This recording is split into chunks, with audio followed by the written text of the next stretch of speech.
My credentials. Well, yeah. I mean, 300 million albums sold. Yes.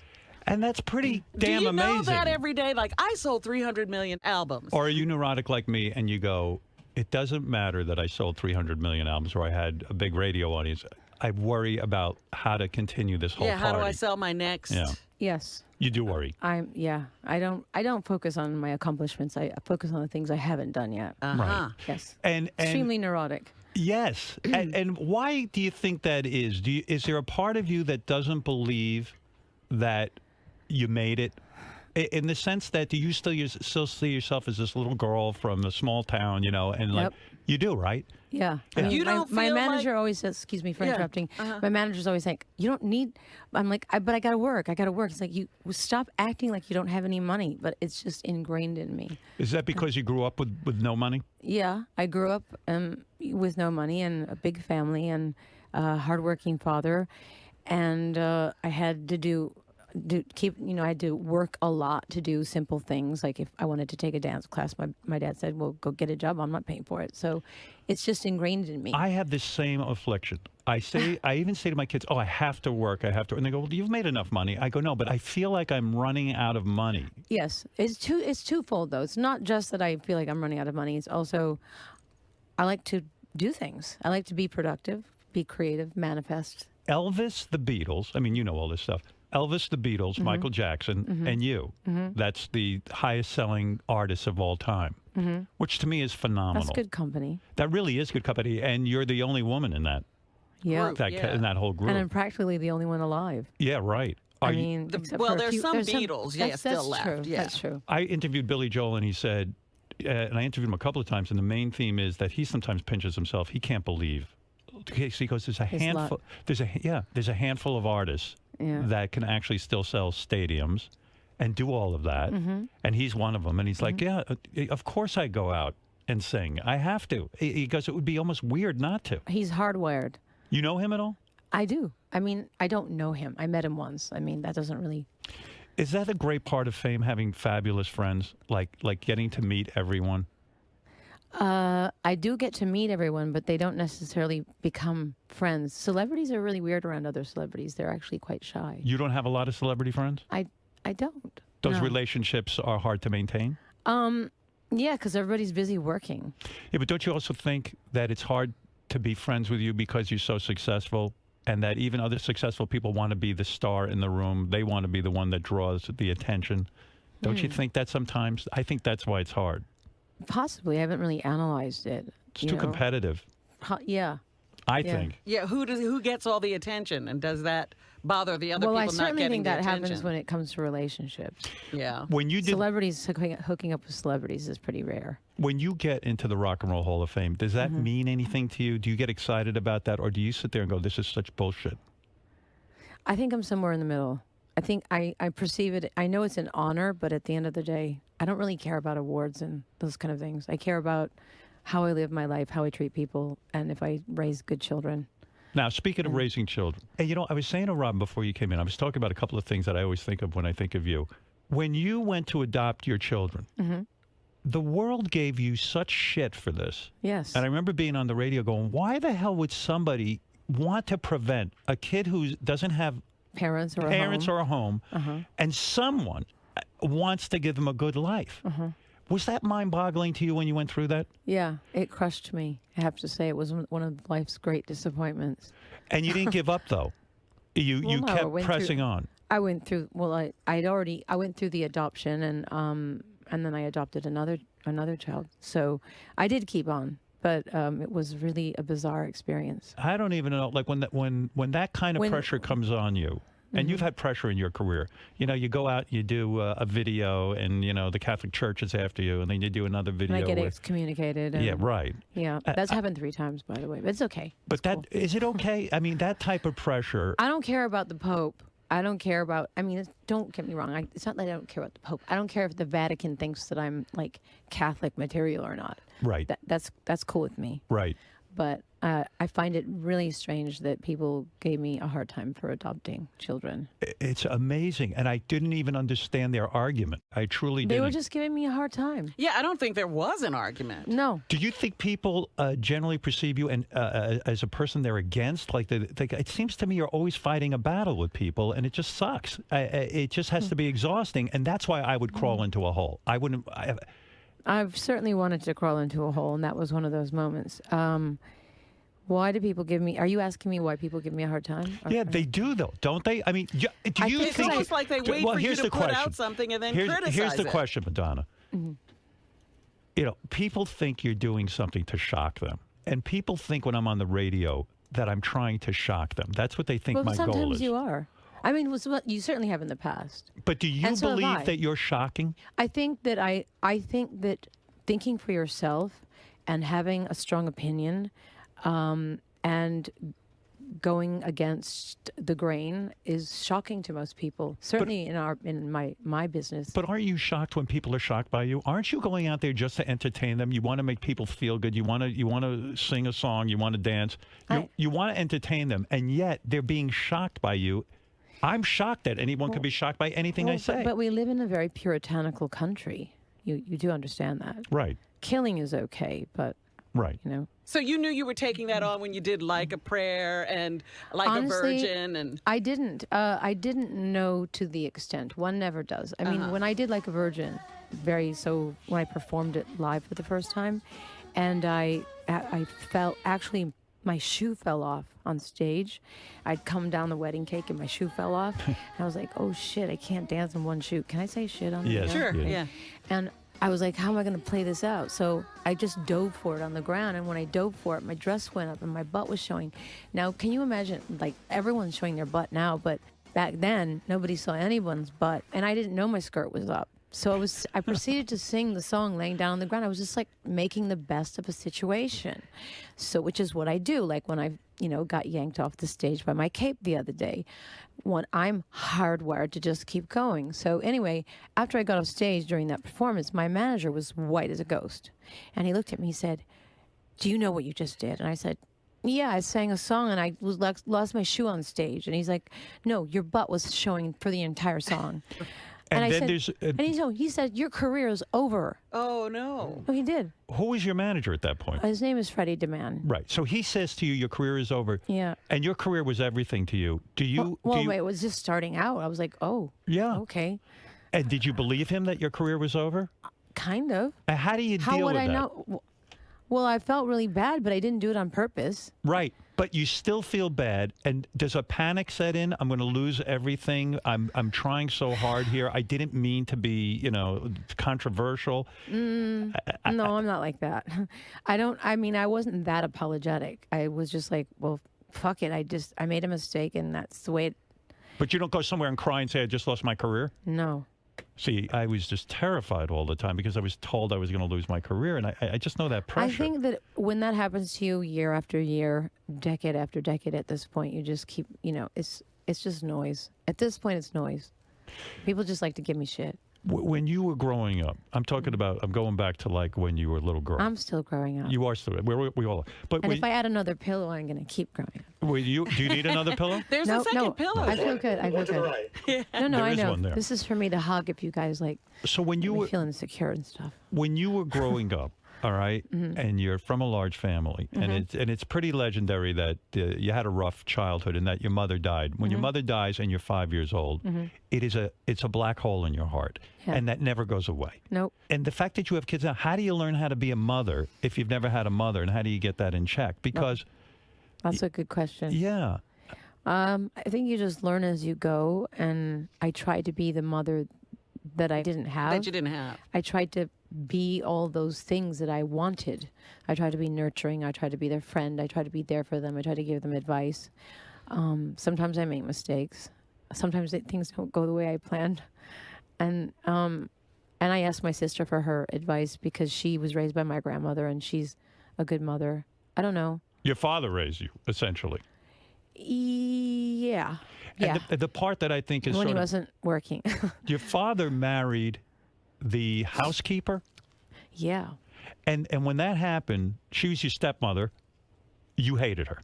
You couldn't stand her. Okay, you're going there. Right? You're just going there, Howard. I am. I'm curious because to me, this is the most fascinating part of. And if you're not comfortable going there, I'll leave it. I mean, I was almost 6 when my mom died, so I was almost 9 when my dad remarried, and she was our housekeeper for a bit, but she disappeared. It's a long story. I mean, she left you. I mean, she was our housekeeper, but she had to go. She was pregnant. It's a long story. This is like a soap opera. Right. She was pregnant, but she went away to have her baby. It was somebody else's. It was very complicated. Then we had other housekeepers, and then she showed up, and my dad said he's marrying her. So we were really shocked by it because we were still mourning and grieving my mother's death, which my father never spoke about. So it was. He never sat you down and said your mother died, and no, and this is, and you couldn't. No, he never your said, "How do you feel about it?" We never had a group hug. We never had a cry. We never had no. Isn't that amazing? My father's very stoic yeah. and old school, and I think he was devastated too. And I don't think he had words for his pain. My mother lost her mother when she was 9, and living with a woman who had lost her mother was maybe the most difficult thing because sometimes I felt I had to be her father. You know, sometimes maybe I had to do that, you know, and it was a very difficult thing for me. That's why I asked you about it. That's why I was so curious about it because I know how difficult that is. But the picture I get of you as a kid is like 2 completely different pictures. One was of like a rebel. Right? At school, like you would be the kid who would hang out with the gay dance teacher and he would tell you stuff. And then you were also the valedictorian or something almost. Like you were this super student. You got straight A's. Well, I was smart, but I didn't socialize really. I didn't have friends. Why do you think that was? Because I just thought everyone was an idiot. Were they? When you said, is your IQ 140? I read that. Honestly, I don't know what my IQ is. I don't know. People have said that, but I don't remember. I think I did take an IQ test. I just don't remember. I'm not good with numbers. Right. But you had a high IQ, and you were a straight A student. Yeah, but that's not really the measure of intelligence, is it? I mean, a high IQ is a measure of intelligence. If you have a 140, you're a genius. Okay, well, let's not get carried away. Right. But anyway, I always felt like an outsider growing up. I don't know. I think a lot of it has to do with the fact that I didn't have a mother. And I was the eldest daughter, so I was I had a lot of responsibilities. There wasn't a lot of free time in my life. It was school, come home, housework, help with dinner, do your schoolwork, clean the house, take care of the little kids, blah, blah, blah. My house was not a fun place to bring people to, number one. Number two, we first grew up in Pontiac, which was a very racially mixed, mostly black environment and neighborhood, and we went to Catholic schools and we wore uniforms, and I just felt that was normal life to me. And then when I went to high school, we moved to a suburb, and it was all white, and we were living above our means. Did you feel out of place in a white community? Yes, I did, and I felt like I felt very, because now I didn't have a uniform, so I was aware that my clothes were not as cool as everybody else's, or as nice as everybody else's, or as so did you withdraw? Varied as I mean, I wore the same clothes every day, and I was like, ooh. When you go to an all-white school though, do you start to withdraw? Like do you? Well, it wasn't. I just didn't fit in. I just felt like I was with rich people, and I wasn't, and I felt out of place, and I felt like they were members of country clubs, and they had manicures, and they wore nice clothes, and I didn't fit in. I felt like a country bumpkin, and I was resentful. So because I didn't fit in, because I felt like people were judging me all the time, I just chose not to socialize with people. And then you graduated early from high school, right? Yeah. Yeah. And then you decide to go to New York, which is really freaky. Well, you went to college. No, I went to University of Michigan for a year. Right. And I was a dance major, and I... Was your mother a dancer? No, she wasn't. She was a housewife. Housewife? Yes. So was there any musical stuff going on in your family? Or? My parents were very musical people, and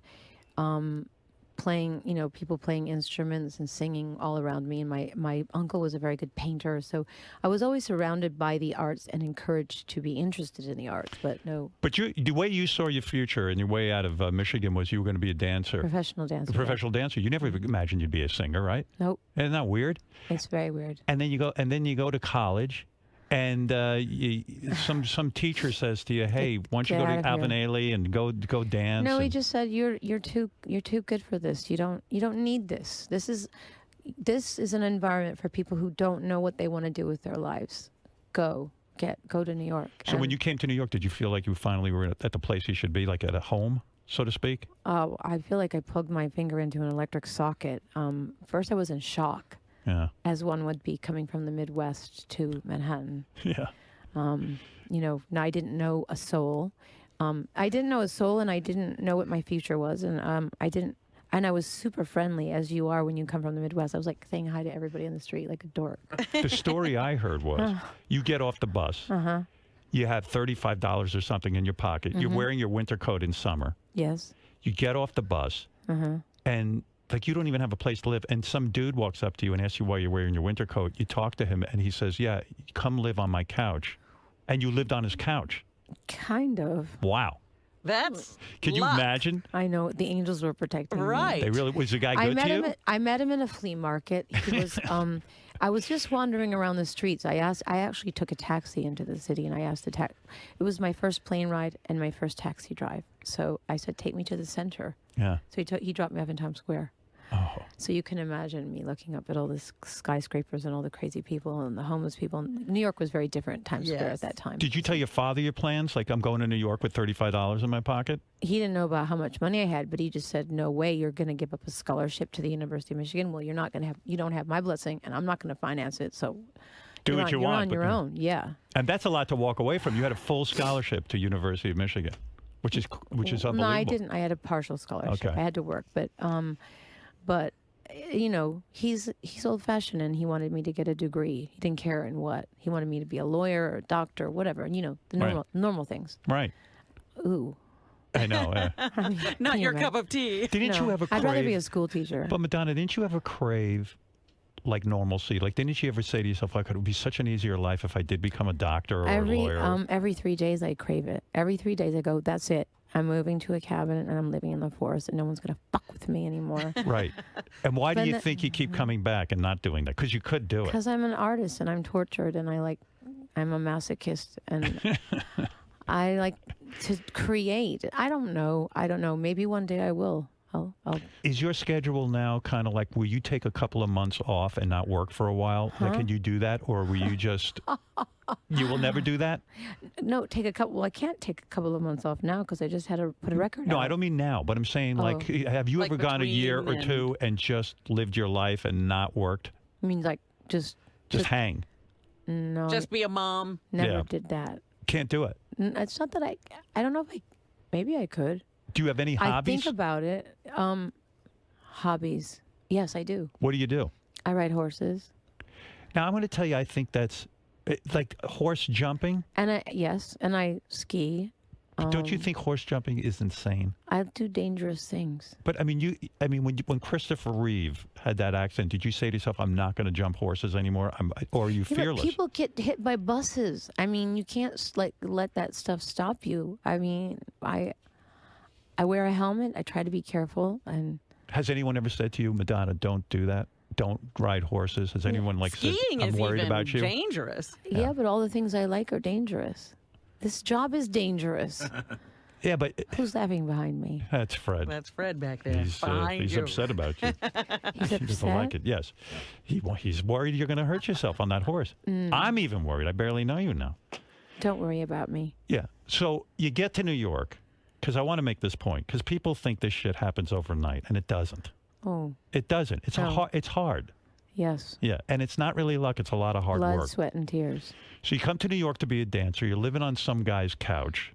Yeah, but that only lasted for like 5 days max. So how do you make money? I got a scholar. I went to start going to auditions, and I got into some dance companies, got a partial scholarship to the Alvin Ailey School, and then I started just making little bits of money, And then I was taking shit jobs. I did everything. I worked at Dunkin' Donuts. I was the hat check girl. Did you get fired from Dunkin' Donuts in one day? No, I think I stayed there for maybe a week. Were you fired because you squirted jelly over everyone? I was playing with the jelly squirter machine. Yeah. And they just got pissed off at you? Yeah. Had you played your card right, you could have been a manager at Dunkin' Donuts. She could be running. I could be the CEO of Dunkin' Donuts. So some guy comes up and says, hey, you're fired because you're not taking the job seriously. That's right. Right. Well, you know what I got fired for at the Russian Tea Room? I was a very good hat check girl, I must say. I got fired for wearing fishnets. Is that right? Yeah, and I'm like, but you can't even see my legs. I'm behind a door. Because they told you not to wear fishnets. But you said, but it's your nature to say, fuck you, I'm going to wear fishnets. Well, it's just my nature to do the opposite of what people tell me to do. Even if it's going to cost you a job and you have no money. I didn't know they were going to fire me. Right. It was just like a code, like a dress code. Did you explain to them you were Madonna? I wasn't Madonna then. Oh. I mean, I was, but not like... They didn't recognize it. They didn't see the future. But New York was a scary place, right? Oh my God! You had been you recently talked about getting attacked. You were raped in New York, and all. I mean, it was pretty dreadful. Yeah. Yeah, the worst. Just everything bad. My house, my apartments kept getting robbed. They kept getting everything taken from me. You know, people. I was attacked in the street by a bum one night. It's true, I was raped. I mean, I guess people know that now. It was the first year I lived in New York was crazy. It wasn't a date rape kind of thing. It was a kind of thing where it was some just guy off the street and attacked you. No, my stupid friendliness, just chatting with somebody and asking them if I needed money because I was going to a dance class, and the door was locked, and I needed money for the telephone, the pay phone, and he gave it to me, and then he's like, well, let me walk you to the phone. He was a very friendly guy and talking on the phone, and the phone was ringing, and I'm not sure why I'm telling the story, but and then he's like, well, I just live right across the street. You can make a phone call from my house. I was like, oh, that's really nice of you. I mean, I'm from Michigan. Right. So I trusted everybody. Anyway, the rest is not worth talking about. What kept you in New York with all those bad things happening? I wouldn't stay after that. I would just go home. Well, have you ever been to Rochester, Michigan? No, it's really bad. No. I like small towns. I do too, but I just didn't want to go back. You never went to the cops. You never did any of that, right? And I think most women are actually in that predicament, honestly, because I know many women who have had a similar experience. It seems like it's an epidemic. Well, I was told that if I wanted to press charges, that physical examination, and I have to go before the court, and they're going to ask you all these personal questions. It's like, so you've already been violated. So then, do you want to talk? Do you want to talk about it? Like, I mean, do you want to make it public? Do you want to? No, it's just not worth it. It's too humiliating. What are you drinking? Tea for my throat because I have a cold. What's going on? You're sick? Yeah, I have a cold. Are you neurotic about your voice? Do you? I am. I have to sing later on today. Where are you going? I'm going to rehearsal in Brooklyn. Can't you cancel that if you're sick? I can't because I have to do some shows next week and I have to sing. I can't ever see. That's my other guilt. I don't cancel. I don't quit. Yeah.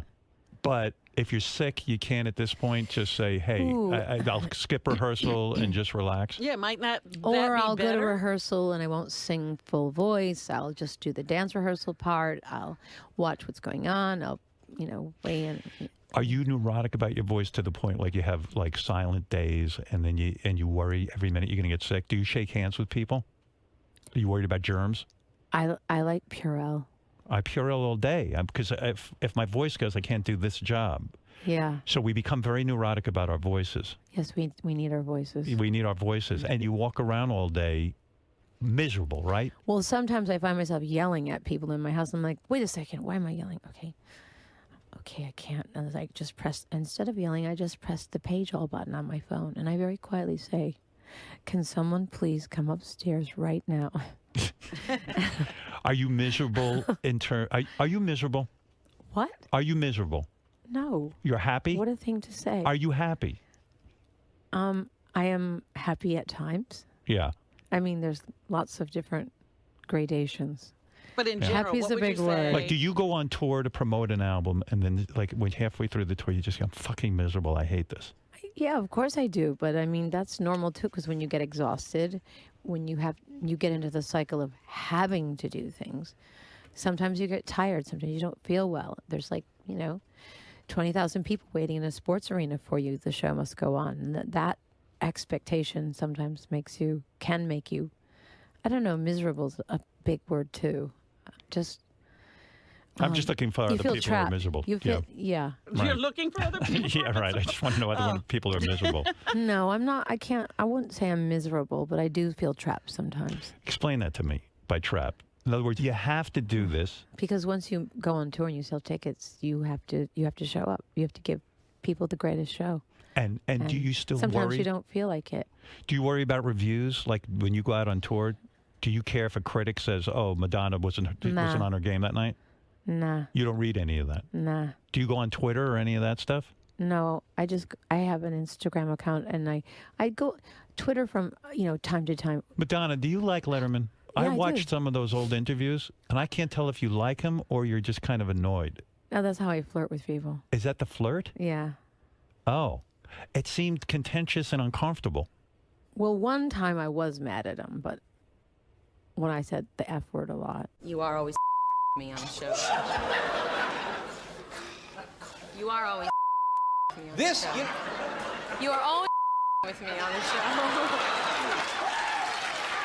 But the rest of the time was good. You were really mad at him. What? No, you know what? I wasn't. I don't know what I think. I don't know. I was in a weird mood that day. You flirted with Letterman? I was dating Tupac Shakur at the time, and the thing is, he got me all riled up about life in general. So when I went on this show, I was feeling very gangster. I didn't know you dated Tupac That was Shakur. a surprise, yeah. That's shocking to me. That's never been out there, I don't think. Right. Was it? It was that out there? That you dated him? I think people know, if you're in the know. I kind of know everyone you dated. Really? Yeah, I think you do. I think I do. Well, give me the list, baby. All right, you ready? Warren Beatty. Okay, everybody knows that. Yeah, take an easy one. Warren Beatty. Mm-hmm. All right. I felt you were really in love with him as an observer. I was. Yeah, I felt that was love. You cared about him. I did. When those things break up, do you go into a funk? Do you just, can a guy wreck you? Super personal interview, my goodness. I know. I do need to know these things. Why? We'd like to know that you get your heart broken in Yeah, the sense do you that, get or is your it that? heart broken too? Have you heard my new Yes, record? we're going to get to that new record. By the way, I'm very complimentary about this record. I think it's one of your finest. Oh, thank you. Next to Ray of Light, I like this one. I love it. Oh, I've good. listened to it. I have my opinions about which your next single should be. I'm going to get to all I of want this. to know that. Well, Oh, there's we're getting to all a of that. couple of songs about heartbreak on it. So, of course, I've had my heart broken many times. Wait, I was naming the people you did. We Yeah, know Warren Beatty. Sean Penn. Well, I married Sean and I married Guy Ritchie. And so I was in love with them, of course. Do you see a psychiatrist? I used to. Do you ever question yourself why your marriages can't stay forever, or do you just not believe in that? Why they didn't work? Yeah, why they didn't work? I did. I figured it out. What's the answer? Why they didn't work? Yeah. Oh, I'd rather not go into that. Really? Yeah. Was it different We with should And then share. I would be revealing things about those other people. And I don't Oh, think it's all their that's- fault, sure. No. But I take responsibility too. But it was bad. no, they just weren't right. They weren't right in the end. I mean, I didn't want to stay unhappy and miserable. No, I know. So it's very hard if you're an artist and a creative person and a woman, an independent, strong, independent female, to be in a marriage with a man who isn't threatened by that and is comfortable with all the things that I stand for and what I do. And You need a super successful guy, the way I see it. super successful. Well, Sean was successful. I mean, So is Guy successful. Ritchie, yeah. Yeah, but I mean, successful and evolved in a way in the way that you view women. And, Does that exist? Some guys just want, like, someone to stay home and take care of the kids. And Right. that's valid. But that's not you. No, No, and it's never going to be you. no. How big an influence do your kids have on your work? When you said recently that your daughter is uncomfortable with some of the sexual, there's a song on the new album about your vagina. You reference your vagina in I the do? song. Yeah, I'll tell you which song Well, it I is. say pussy. No. Yeah, holy water. Yep. But Yes. it's a joke. It's tongue in cheek. Well, listen, it's pussy is pussy. That's it. Do the Once you- kids understand? Do the kids understand? It's Do you meant have to to be sit them down? ironic. Bless yourself and genuflect. It's like when, it's like mixing up religion and sex, which is something I often do in my work. It's not meant to be an overtly sexual song. I mean, so But the kids can take it the wrong way. they can, but they're used to it by now. I mean, they do roll their eyes a little bit. Actually, I think my son likes the beat of Holy Water, and sex. They like the music. They did, roll their eyes a little bit about the lyrics, but they're used to it. I'm their mom at this point. Right. They separate it. Did you find comfort in a friend like Michael Jackson because he's, again, he's like on par with you in the sense of he's sold a lot of records. You're both like wherever you go, people are taking pictures of you and the whole thing. So incredibly famous, yeah. And I remember you went to the Academy Awards with him. He was your date. And was he someone that you could reveal yourself to and really talk to? Well, I could certainly relate to him on many levels, many of the things that you brought up, but he was also a very shy person, and he grew up in a very different way than I did. Right. I mean, he was famous since he was a child, and I think he never really had a childhood, and he was painfully shy. So we didn't have a relationship that was so much about me revealing myself to him, but it was more about trying to making fun of the crazy world that we were working and living in. You know what I mean? Right. So he wasn't a guy you could sit there and talk to and treat him like someone who you can confide in. That wasn't him. To a certain extent, but we didn't talk about our childhoods. Right. Did he confide in you as well? Was he were you somebody he could call? I think he did. I think he felt eternally tortured by people, Mm-hmm. and I think he was never happy with the way he looked, and it was hard for him to look into people's eyes, and it was important for me to let him know that I wasn't judging him. You know what I mean? Was there ever a time you would have recorded with him? Yeah. Did you? No. That stuff's really weird, right? When you go into a studio, and Mike Tyson is on your new record, right? Yeah, he was fun and easy to work with. You met Mike when he was married to Robin Givens and you were married to Sean Penn. Yep, we went on a double date. Yeah. Wow. You went to the movies. We went out to dinner. Right. The men got tremendously drunk. Right. And as they do. Sounds like fun. Yeah. Do you hate when men get drunk? Are they disgusting when they get drunk? No, I mean, it depends. People handle alcohol different ways. Some people are really fun when they're drunk, and some people are disgusting, male and female. Do you drink? I do, but not much. But I'm pretty fun when I'm drunk. You are? Yeah, because usually I'm very, in control and, What do you mean you're fun when you're drunk? What happens? I'm just fun. Well, you're just going to have to stick around and find out. Yeah, I want to know. Okay, well, What does it fun means to me? You get naked and get crazy. Fun means I'm just fun. Fun means I stop giving a shit about so much and stop being so neurotic about everything and just let loose a little bit. Did drugs play into your whole thing coming up? I mean, you? No, I'm not a drug person. You never took ecstasy? I did. I would think so, because you have to go to clubs and sort of see what everyone's doing. And ecstasy was such a big. I figured in the 80s I did. I tried it a few times, and it was tremendously fun, I must say, but I felt so ill for so many days after taking it that it wasn't worth it. Because you're really super careful about your body, about what you eat, right? Mm-hmm. I would think drugs would just be so not. You don't do drugs now. No. You won't smoke weed. No, smoking, nothing. Blah. Because you don't want smoke in your lungs. Yeah, and I also don't like being stoned. Because you're paranoid. No, I just don't like that fuzzy feeling you get. Like that out of control feeling. Is it out of control? I hate it too. I can't do any of that. I'm not an herbalist, and I never will be. Did you ever try acid? Oh no, I would be afraid to do that. Right. So I know some people who had some really bad acid trips and actually didn't ever really come back from them. So I wouldn't know. That's the truth. Not for me. The song on your new album, Devil Pray. Devil Pray, is anti-drug, right? More or less, yeah. That this is a personal song to you about what are you? Who are you warning in this? Kids? Just don't do it. It's not kids. It's everyone. It's the whole human race. Let me hear a little bit. It's okay. No, go ahead. Finish what you're talking. No, it's just about a lot of people. I'm not judging people that take drugs. It's just a lot of people think they're getting closer to God or having these epiphanies when they take drugs, and some people do. But ultimately, if you become a slave to it, and it's going to do the opposite of what you think it's going to do. You wrote this song. Yeah. Take my sins and wash them away. Teach me how to pray. I've been stranded here in the dark. Take these walls away. I've been swimming in the ocean till I'm almost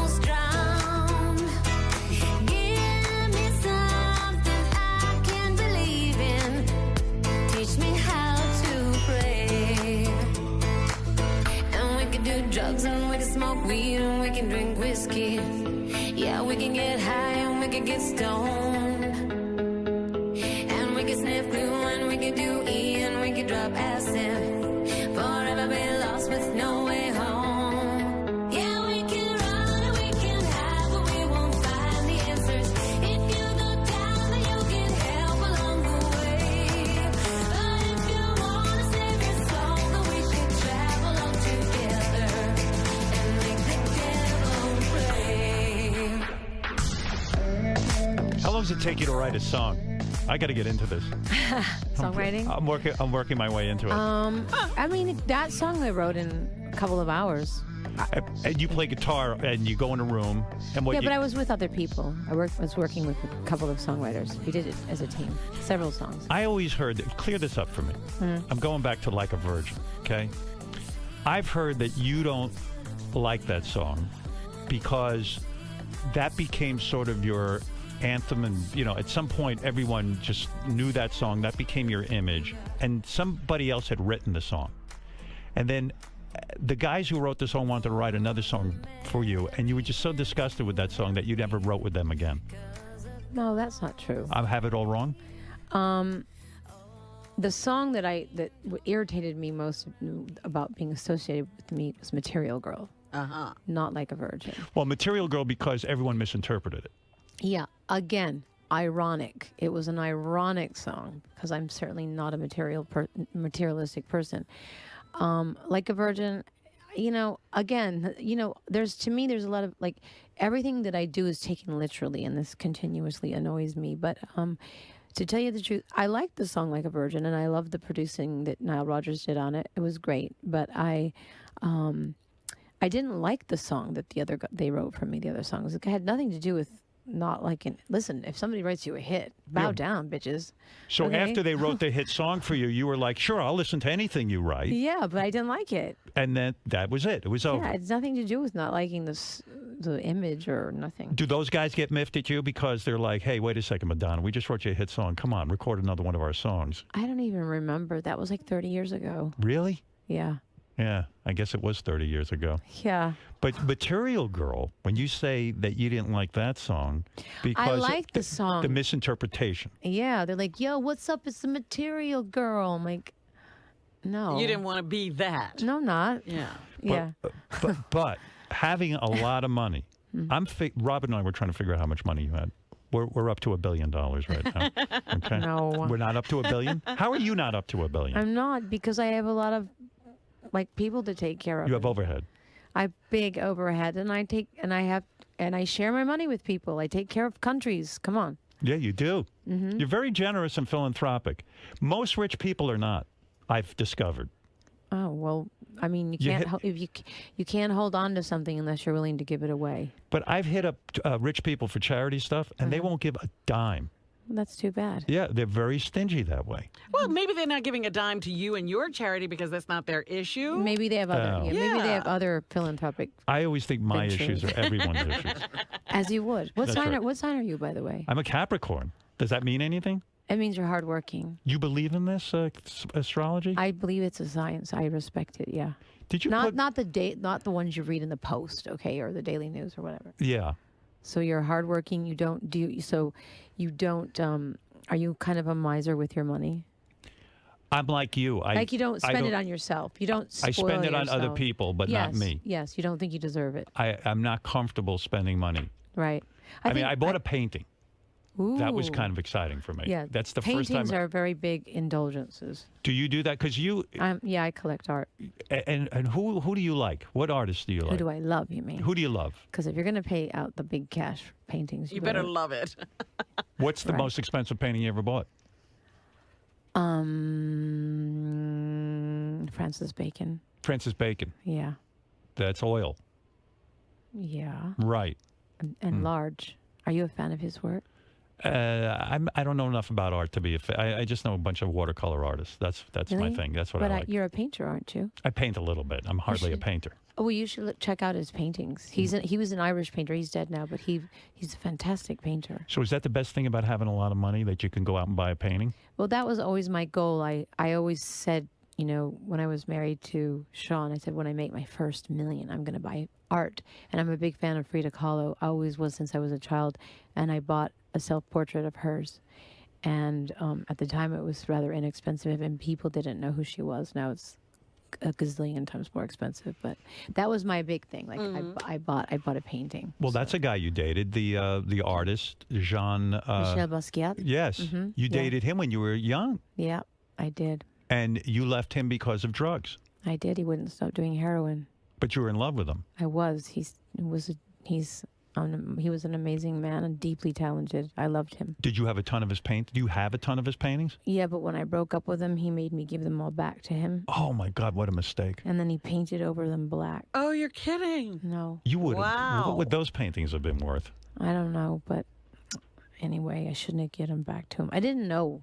Whatever. Doesn't matter. If somebody gives you a painting, yeah, it's yours, and you should have said that to him.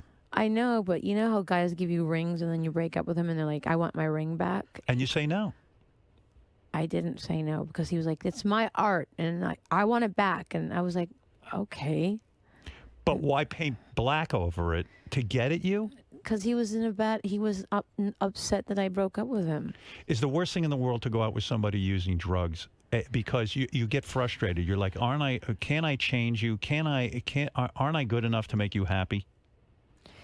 It's difficult to watch people destroy themselves. That's the worst thing. And we always think, you know, because I've also been with alcoholics, we always think we can fix people, and we can't. They have to do it for themselves. Right. You always think you can change someone, and my psychiatrist told me there's no way you can change anybody. Nope, just change yourself. Right. So getting back to this new album. So when you're writing an album, like that song you wrote in a couple hours, are the best songs the ones that you write in a couple hours? Yes. So when you wrote, I don't know if you wrote Vogue or somebody Couple hours. Couple hours. Where are you when you come up with the idea of Vogue? You're in a club, obviously, right? And you see people voguing. No, I'd seen people voguing, and then I had to write a song for, and I thought it was a really cool dance, very presentational and elegant and all about vanity. And then Warren asked me to write a song for Dick Tracy, and then I was thinking about all the movie stars. Because the thing about Warren is that he grew up in that era, you know. He knew, and, well, he dated all of Hollywood, basically. Is that freaky, dating a guy who's basically dated everyone? I enjoyed it, actually, because I was he an incredible lover? Because he was supposed to be. Yes, he was. I'm not going to lie. But I would say things like, what was it like? What was Julie Christie like? What was Natalie Wood like? Really? He was with such amazing women. You would say that to him? Yeah. Because I think most women don't want to know. It just feels like kind of weird. But I looked up to them and admired them. So he would tell you when he made love to you that he would No, not who said anything about making love to me? Because that's kind of hot. I don't want to know those things. Madonna, can you imagine? No, I'm not one of those Warren, people. tell me about... No. No, this is dinner conversation. I see. And would he tell you, or was he like, what's the matter with you? No, he was very forthcoming. Wow. But isn't that like bragging to your girlfriend about... No, I asked the question. He didn't bring it up. I asked him. I wanted him to tell me. Did you ever say to him directly, am I better in bed than Julie Christie? No, I didn't say that. Right. I have confidence in my skills. I'm sure you do. But I wanted to know what they were like as people, not lovers. Right. And they're all very accomplished, talented, remarkable women. Was Warren your best lover? Oh, gosh. It sounds like a yes. I'm not going to answer that question. Oh, come on. No, I'm not. Don't plead the fifth in here. I'm not. I'm pleading the fifth. Because who's the best? I mean, there's lots of... Some people are technically good, but if you don't feel anything good about them, if it's... No, you have to... Look, the best... It can't be purely sexual. No, you have to have feelings. Yeah. Right. True. Right. Absolutely. Getting back to the album, try to get your mind out of the gutter, man. You know what I mean? It's always sex. You asked me about Vogue. Yeah. And then somehow we got into sex. But anyways, so that song actually was a process. It was a little bit of a process thinking about how I'm going to work this into the Dick Tracy thing and the voguing thing. And, so that took me more than a minute. Right. So you have to figure that all out. Yeah. Is there more satisfaction from a hit song when you write it yourself, or you don't care where it comes from? You know, if some guy hands you a great song and you do it. There's certainly more satisfaction if I manifested it. Yes. All right. So now get back to the new album, if you can. Get yourself focused. Now, this song is the one I think should be your single. It's called next single, Ghost Town. Yeah. Do you agree with me? I do. It will be. How about me picking singles? You were good. I didn't think you were right. Well, it's no big deal. I heard this song, and I got your album last week, and I said, this is the single. Yeah, it's good. It's a really good song. Thank you. I don't know what it's about. The end of the world. Maybe it was all too much. I'm all for that. Too much for a man to take. Everything's bound to break. Sooner or later, you're all that I can trust. Facing the darkest days, everyone ran away. We're gonna stay here, I know you're scared tonight. I'll never leave your side.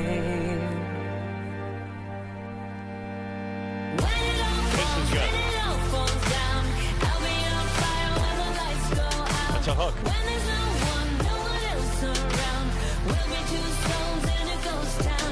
When the world gets cold, I'll be your cover. Let's just hold on to each other. It's a beautiful song. Beautiful. We'll be two souls in a ghost town. Beautiful. When you listen back to it, are you listening to it now saying, I should have maybe done this or that? Do you get critical? I do, but I'm happy with the way that song turned out. Because you're smiling. Yeah. I think it's the first time you smiled during this whole interview. Really? Yeah. Oh. Okay. That's good. You like this song. I love it. This world is turned to dust. All we've got. Do videos still matter? Of course they do. They do? Yeah. They show them on the internet, but do you miss the MTV exposure? Wasn't that the greatest That was point? fun. Right? Oh my God, it was so much fun. Yeah. And I mean, the videos, you became as famous for the videos as you did for the song. Yeah, people look for them as much as the music. Yeah, that's true. The visual component. For me, as a fan of music and everything, I think a lot of artists. This is good right here. Let's stop for a second. Very nice. I should have written this. Maybe you did. In the parallel universe. Yeah, I got to get down to my songwriting.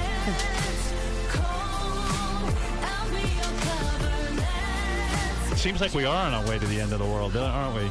Well, Don't yeah. things seem violent? It seems like a crazy time, and in a way, that's what the song is about. Like, what if the world does? What if civilization does collapse? Because sometimes it feels like it's going to any minute. It does, though, to me. Yeah. Don't things seem as like worse than ever? Yeah, but you know what they say? What? It's always darkest before the dawn. I know that's a There's stupid going to be a cliche. very bright day pretty soon. I have so, never... but it's like this song is a post-apocalyptic love song. So it's like if everything did collapse and there was just one other person left, that person, like love would, like that it would be everything. Love would mean that would be all you had. Yeah. And in the end, What if it's me that's left and you have to be with me? Wouldn't you be sickened by that? Oh, stop it. No. No? You'd be turned on by that? Well, you're a Capricorn. That's a good sign. Would you? Do you think about death a lot? Not a lot. You're not consumed with it? No. Do you ever wonder how you're going to go? Oh, so you're so morbid. You don't think about those things? No. I'm consumed I'm with not it. going to ever go. Do you feel that way? Yes. I'm going to live forever. Me and Irene Cara. Oh, Irene Cara. Yeah. Really? Yeah. Of all people. Well, that was the song. That was a song. That's right. That's right. We're going to live forever. Do you think... well, for artists, we live forever because what we leave behind. Yeah, big deal. Do you... You shush, you pessimist. Do you... when you're writing a song like this, it's saying, I think you're talking about the greatest love of your life. If there's an apocalypse and the only man left, you have not found the great love of your life. Well, I may have, and maybe I just wasn't ready to appreciate it. Him. You think so? Possibly. Yeah. Describe the love of your life. Who is it? Who do you think who did you mess up with that you should have been with? No, I'm not going there. Yes, We're not playing that game. We're not playing. Look at me. Nobody's listening. Just tell me. Who is the great love of your life? Who you think you were just not mature enough, or you didn't handle the relationship properly? Or everything, the rest of the world wouldn't let it happen. Right. I can't say. I can't. It wasn't Sean. Just shush. Be quiet.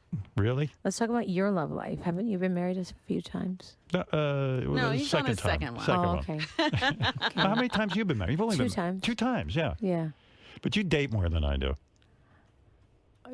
Well, that's what happens when you're not married. Right. But you've had some runs. Long dating runs? Not just runs of, Madonna was just going through it.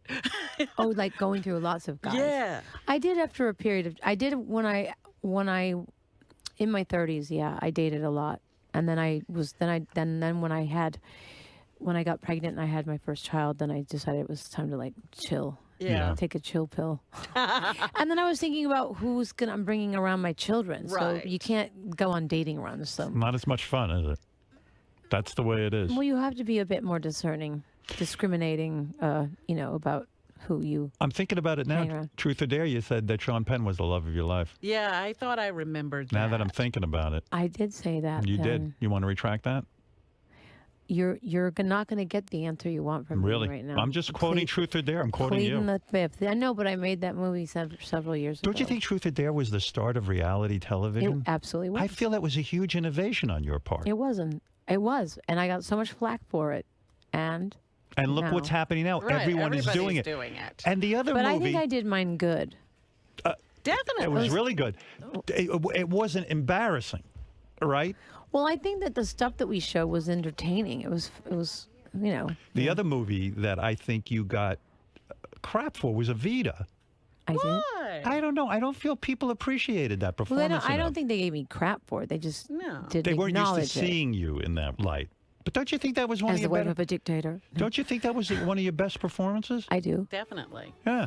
By the way, Antonio Banderas. Yeah, he's hot. You made that pretty clear that you thought he was very hot. I had a big crush on him when I was. Don't tell me he was on the list. No, not at all. He was with Melanie Griffith. Excellent. I wished. I think those two would have been up for the party. She never left his side. While you were around?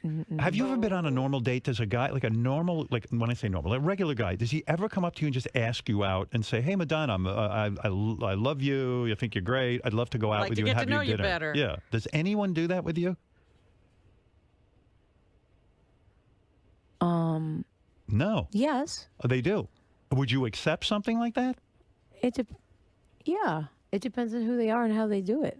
Right. Of course. You're not on any dating websites where we can contact you.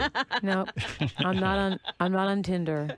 Right. What do you think about all of the girls coming up? Mm-hmm. And they really are following in your footsteps. Mm-hmm. And it's weird to me when you get attacked or people go, hey, Madonna, fuck her, blah, blah, blah, blah, blah. Because really, you did pave the way for them, right? Yeah. In terms of the outrageous videos, in terms of knowing how to use that medium. I think so, yeah. And even in sort of how you conducted your business. Like, there were things in business that you did. People don't remember. When you were with, I forget the record company you started. It's Maverick. Maverick, yeah. You signed Alanis Morissette. Uh-huh. How did you find her? Did someone bring her to you, or did you just find her? Oh, Guy Oseary found her, my manager. Right. When you find someone like that, a unique talent, and you're able to sort of put them on your record company, that's a big deal. Yeah. I mean, did you? I remember her coming into the office and sitting on a couch and singing, like playing guitar and singing a song for us. Which was basically Jagged Little Pill, right? Yeah. And you heard it, and you said, sign her? Yeah, she's amazing talent. And when you put that out... Mm-hmm. I was very proud. Yeah, I don't think you got a lot of credit for that, right? Nope.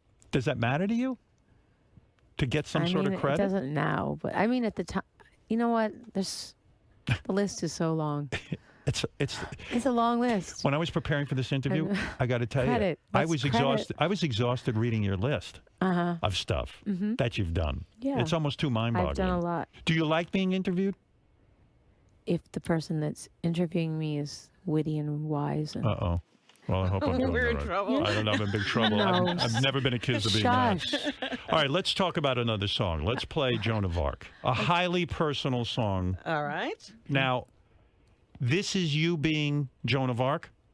This is me wishing I could be as impenetrable as I perceived Joan of Arc to be. Like, she was tortured. She led France to victory. They defeated the English, as you know.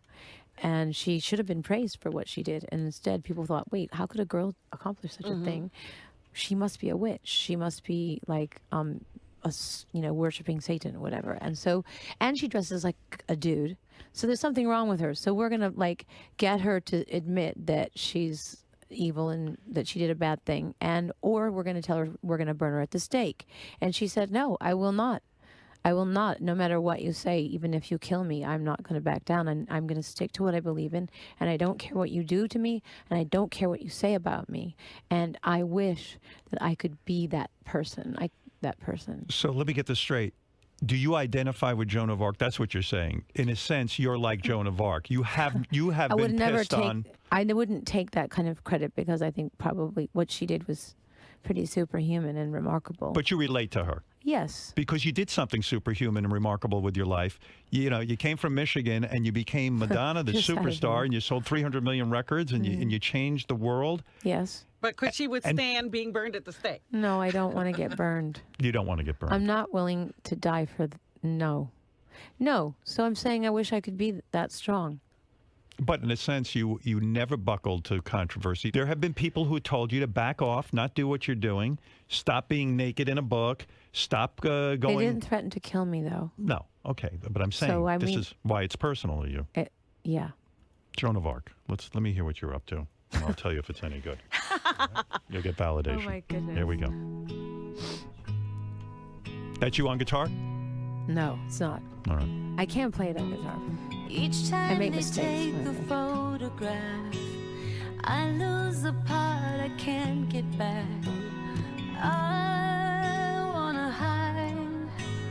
This is the part where I detach. Each time they write a hateful word, dragging my soul into the dirt. I wanna die. Never admit it, but it hurts.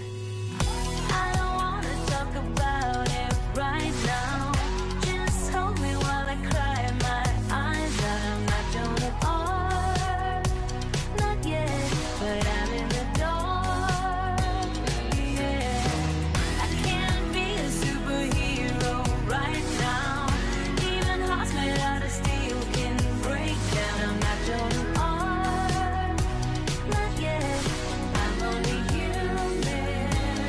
Anything they did to me, said to me, doesn't mean a thing, 'cause you're here with me now. Even when the world turns its back on me, there could be a war, but I'm not going down. Sad song. Is it? I think Actually, so. I think it's very hopeful. You know, I like this album the same reason I love Ray of Light. People are putting out albums now, and it's almost irrelevant because it's a singles world. Mm-hmm. Your albums, you got to listen to the whole album. You really, truly do. There's stories. Yeah, it's good stuff. Thank you. You got something on your mind, you know what I mean? Yes, and I'd like to You share ought to it. stay in this business. Yeah, stay in it. I'm Okay, proud of I you. will. If I give you the stamp of approval, you're going to make it. You know Thank you, that. Howard. I'm a judge on TV. Are you? Yeah, I'm on America's Got AGT, Talent. That's yeah. right. I'm a big Okay. judge. I'm a big deal. So if I did that show, maybe you'd... I'd put you through to the next round. Okay. So I don't know if you're going to win the $1 million, but I'll put you through to the next round. Okay. Do you play? You play instruments. You play drums. That's you how were, I started. You were a drummer in a band. Yeah. You weren't the lead singer. You Nope. were the drummer. I was the drummer. People don't know that. And you can play guitar. I've seen you play guitar. Do you read music? Not so good. How do you convey when you wrote this song? Do you write the lyrics first? Kind of both at the same time. Do you keep know? a journal? Like, do you I write do. that? I do keep a journal. Sometimes I draw ideas from that journal. I would love to read your journals. I Can I bet come you over to your would. apartment and just read what's on your mind? Oh my goodness. What do you think? Can you open up to me a little bit? Or are you going to be shy? You could definitely come to my house and read my journal. Thank you. Yes, I'd rather do that than tell you who my Best Lover was on. I'm sure I'll find it in your radio. journal. But here's the thing with the journal. Do you leave it laying around where anyone could read it, or is it so secretive and dark that you can't allow dark. it? Where's the word dark? Can you write your God. darkest thoughts in that journal? Sure. And you do that? Yes. And can the kids go somewhere in the house and just pick it up and start reading it? They could, but they won't. How would you ever believe that? If my father or mother had a journal, you'd be reading well, first of all, the only way I could find out about them. Well, I put it in a drawer underneath some other books. I see. And you think they don't know where that is? I don't really think they're looking at my journal. I don't think they care about my deeper thoughts. And you write down, so you wrote the lyrics to this. Yeah. And then you're thinking, hey, I can put this to a song, and then you come up sort of with a musical thing. Well, no, this song I wrote in a room with Toby Gadd and Mozella, and we were talking about. I've always been a big fan of Joan of Arc, and she was a symbolic person in my life. I have like female heroes or muses, so to speak, and she's one of them, like Frida Kahlo, like women who I perceive who went through a lot, persecuted, and triumphed in spite of it. So I just was throwing out names and things, ideas of what I wanted to write about. If I write a song with you, am I able to say, hey, Madonna, that's not good what you're thinking right now, and I need to, shut that down and let's go somewhere else with this? Absolutely. Or, you really? And you're not going to fire me and throw me out of the room? No, that's what songwriting is all about. We don't shoot. It's not we shoot each other down. Like it's like you say a phrase or a word, and then you first of all, if you start working with people, you have to get to know them, break the ice, because it's a very intimate thing to do. Can you fall in love easily when you're writing songs with somebody? Oh my God, yes. Especially if they're good looking. It's incredibly erotic, right? To create with somebody is a great aphrodisiac. I know you wrote with Lenny Kravitz. Yeah. No, Did you fall in love? I'd go to bed with him. I fell in lust. Yeah. Did you two hook up? Hot. I mean, did you two make love? I could see that. I could see beautiful children coming out of that. Well, they didn't go that far. He has a beautiful daughter. He does. Yeah. He doesn't need my help. When you write with a guy like that, though, it's very, it's exciting. And I would think being married to you, and then you go into the studio with Lenny Kravitz, I would be incredibly, insanely jealous. I would be jealous. I wasn't married at the time. Are you a jealous person? I can be, yeah. Like when you were married to a guy, Richie, and he goes off and directs a film, and there's a beautiful, and directors fall in love with their would you say, I don't want you?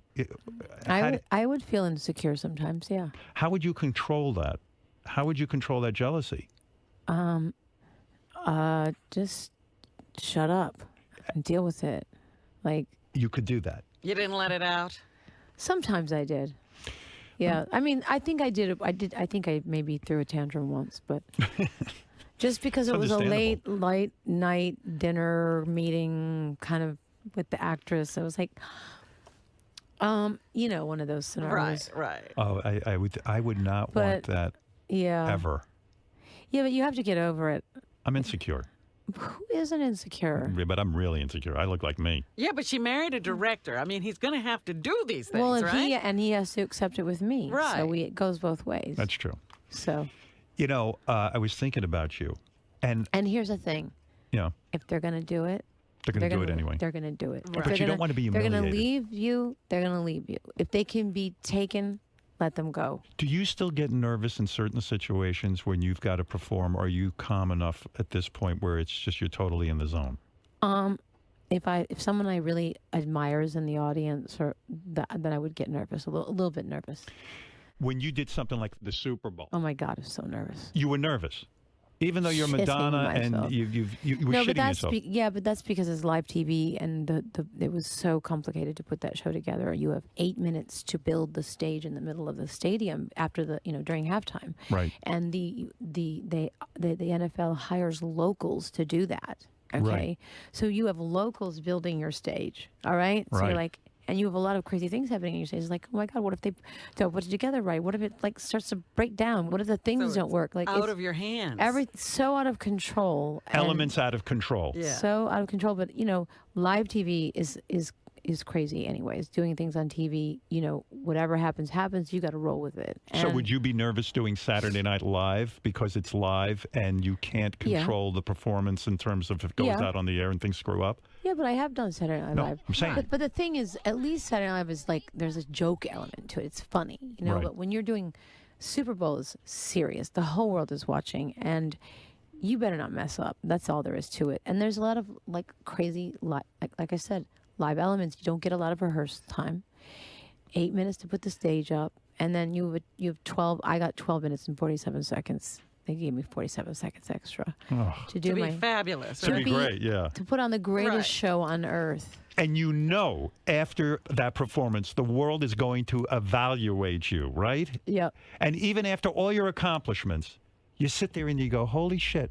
Yeah. They're criticizing They're still giving me report cards. Yeah, I still get a report card every day.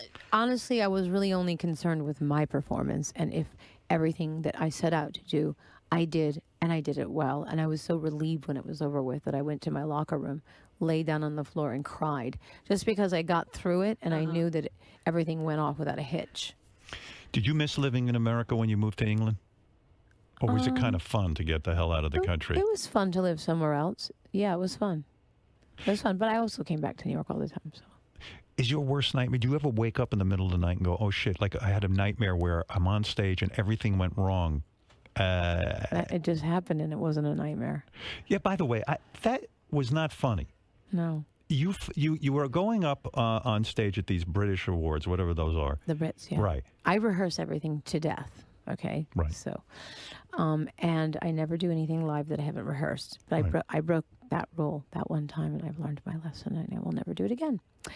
So what happened is I had a long, beautiful satin cape made for me by Armani, and I was walking down this long runway to the stage.